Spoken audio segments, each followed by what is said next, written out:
আমার আসামি নাসির হোসেন দোষ স্বীকার করেননি এবং আমার আইনজীবী ফ্রেন্ড মিস্টার জাহাঙ্গীর আলম, ওনার আসামি তামিমা, তিনিও দোষ স্বীকার করেননি। তারা নির্দোষ দাবি করেছেন আদালতে।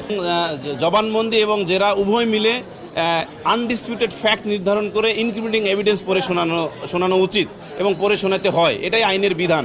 কিন্তু আমরা এই আইন অনুযায়ী একটা আবেদন দিয়েছি।